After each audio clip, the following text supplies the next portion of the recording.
শনিবার ভোরে ইরানের সামরিক ও কৌশলগত স্থাপনায় বড় ধরনের হামলা চালায় যুক্তরাষ্ট্র ও ইসরায়েল। ওয়াশিংটন এই অভিযানের নাম দিয়েছে এপিক ফিউরি এবং ইসরায়েল বলছে রোরিং লায়ন।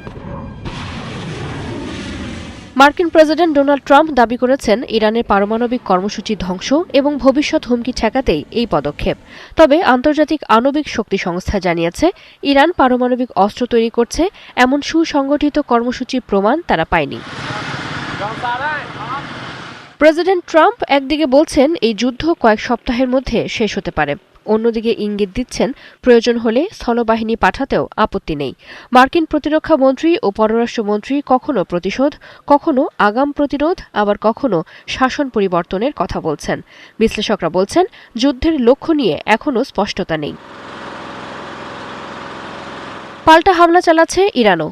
হুঁশিয়ারি দিয়েছে প্রতিবেশী কোনো দেশের ঘাঁটি ব্যবহার করে হামলা চালানো হলে তা বৈধ লক্ষ্যবস্তু হিসেবে বিবেচিত হবে।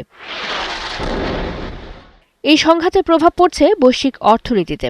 বিশ্লেষকদের আশঙ্কা, সংঘাত দীর্ঘায়িত হলে বৈশ্বিক মন্দার ঝুঁকি বাড়তে পারে। ইতিহাস বলছে আকাশ হামলা দিয়ে শাসন পরিবর্তন সহজ নয়।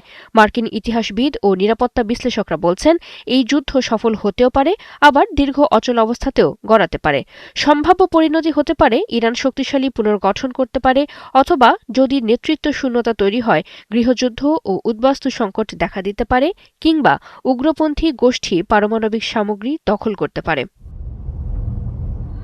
সব মিলিয়ে মধ্যপ্রাচ্যের সংঘাত এখন এক অনিশ্চিত মোড়ে। লক্ষ্য স্পষ্ট নয়, সময়সীমাও নির্দিষ্ট নয়। এই যুদ্ধ কি ইরানে ক্ষমতার পরিবর্তন আনবে, নাকি অঞ্চল জুড়ে আরও অস্থিতিশীলতা তৈরি করবে, সেই উত্তরই এখন খুঁজছে বিশ্ব। চৈতি সরওয়ার, ৭১।